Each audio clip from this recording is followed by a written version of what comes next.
Ultrasonics is advanced technology providing a simple solution to a complex problem. The medical technology of echography is exactly the same as the technology that we're using here. We've taken this technology from the medical world. The medical technicians use this for fetal development in pregnant women, and we're using exactly the same technology, and the benefits that we have now is that we have an image that's much easier to identify than previously with industrial ultrasonic images. The application on gold and in the airline industry is identical from a technical point of view. There's a requirement for the highest levels of security and integrity, and we're applying those to gold inspection. The defects that you tend to get on rail tracks tend to be caused by the rail wheels hitting the track, and you get a defect that occurs at the surface, and it grows from the surface and it gets bigger, which is why it needs to be checked regularly, and eventually it will go all the way through and cause a catastrophic failure.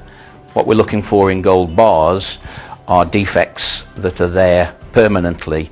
They aren't going to grow, but they could affect the integrity of the gold bar.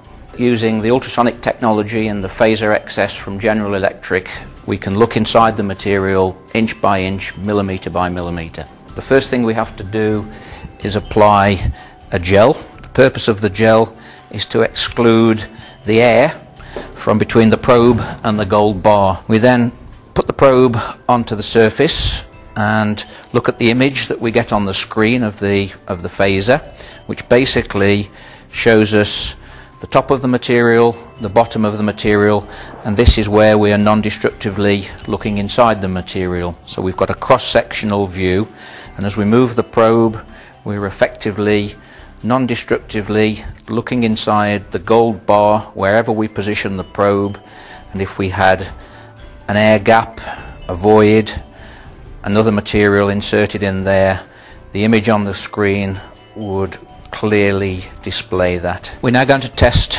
a brass sample with the phaser XS. First thing we have to do is select a different material for the instrument which has changed the acoustic velocity. We then need to put the couplant on in exactly the same way that we did with the gold bar. Now we put the probe on and we have our section, and on this image we can clearly see that we now have a defect showing. Top of the material, back of the material. That's the indication of a defect, and that's how a defect would look in a gold bar. We've now moved off the defect. We carry on scanning across the surface, and now we've got a much larger defect showing, so that's a signal from the larger defect, and in fact that type of signal is what we would expect to see from an insert as opposed to a void. That would be the signal from a void, a small isolated indication. That would be the indication we would get from an insert. Ultrasound as a method for inspecting gold bars should give you a very high level of confidence that you would detect any discontinuities or contamination in the gold bar.